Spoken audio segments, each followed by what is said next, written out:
The world's population is expected to double within 30 years, with twice as many population and double the need for natural.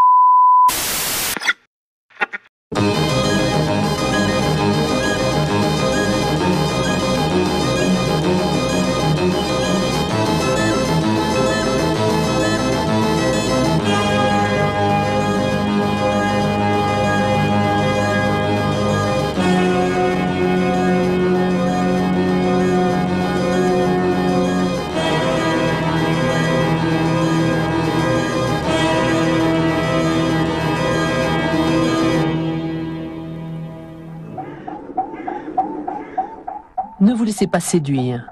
Baudrillard l'écrivait déjà au début des années 80. Depuis, de nombreux livres et essais traitent de la disparition du monde réel et d'autres phénomènes sociaux extrêmes. Donc je voudrais bien prendre une photo. Ce que l'on ignore généralement, c'est que celui qui critique les médias en termes violents est aussi photographe. Avec son appareil photo, il fait le point sur l'absence du monde. C'est le titre de l'exposition qui a lieu en ce moment à Cassel, la ville de la Documenta. On peut y admirer quelques 100 photographies des années 80 à nos jours et le discours artistique de Baudrillard sur la disparition, la sienne comprise. Derrière la plupart des images, quelque chose disparaît, a écrit Baudrillard, quelque chose d'unique. Le calme, le secret, la mort. D'après le philosophe, l'image est aussi violence.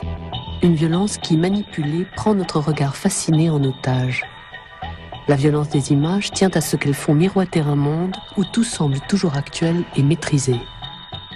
Bien que les images montrent tout, il n'y a pourtant plus rien à voir, dit Baudrillard. Comment pourrait-il s'imposer face à ce désert d'images ? On a éliminé l'absence. Bon. Or, les choses n'existent jamais dans cette identité totale, cette présence à elle-même. Elles sont en même temps présentes et absentes à elles-mêmes.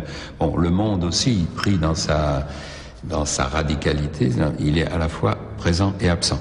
Donc, étant donné que la présence est dominante, le rôle de l'image à ce moment-là, c'est plutôt d'aller vers l'absence, c'est-à-dire de donner, pas de témoigner, mais enfin de rendre compte un peu de cette absence qu'on oublie en général au profit de la pure présence, quoi.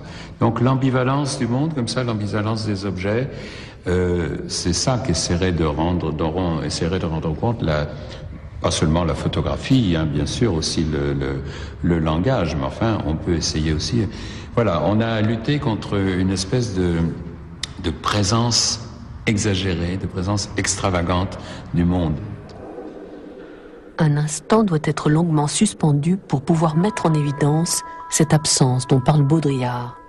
On peut le faire en prenant une photo, par exemple. La photographie est tout simplement l'outil idéal pour faire disparaître le monde. Toutes les dimensions du monde réel sont annulées dès l'instant où un sujet est impressionné sur la pellicule.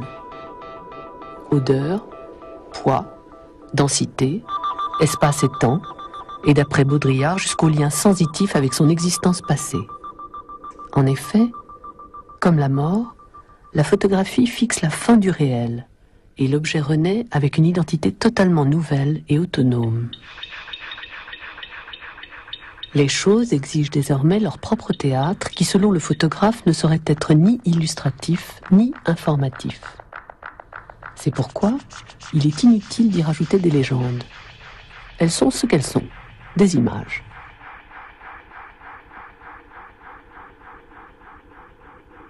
Il n'y a pas une intention délibérée, il n'y a pas un programme, je ne suis pas dit je vais faire la photographie dans ce sens.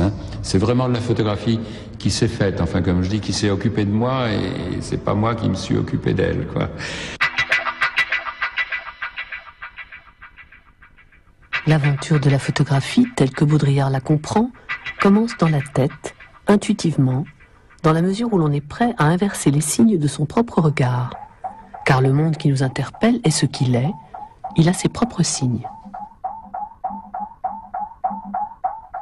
Toute chose a des visions en soi-même, et ce sont elles qui nous contemplent lorsque nous regardons en arrière.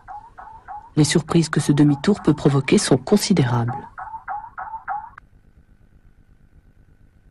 J'aime bien ce renversement des rôles, que d'une certaine façon, c'est l'objet qui se sert de l'objectif, qui passe à travers l'objectif, et non pas le sujet qui impose sa vision, etc., grâce à l'appareil technique, quoi.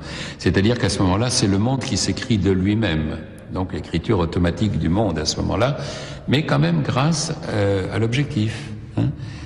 Mais dans ce cas-là, la technique, elle est, à condition qu'elle ne devienne pas dominante, elle est précieuse, hein, parce que c'est elle qui aide l'objet à se débarrasser du sujet, en quelque sorte, quoi. La photographie nous montre un monde morcelé, et en cela seulement, parfait, écrit le philosophe. Le langage fonctionne tout seul. Et à ce moment-là, il fonctionne d'une façon magique. Quand on lui a enlevé le sens, hein, l'impératif du sens, de la signification, alors le langage, dans sa matérialité, se met à jouer tout seul. Et ça, là, c'est le grand jeu. Alors, peut-être il y a l'équivalent, effectivement, de cette poéticité dans le monde des images, enfin, dans le monde de la photographie aussi. Et on arriverait à une espèce de langage poétique de l'image aussi, pourquoi pas.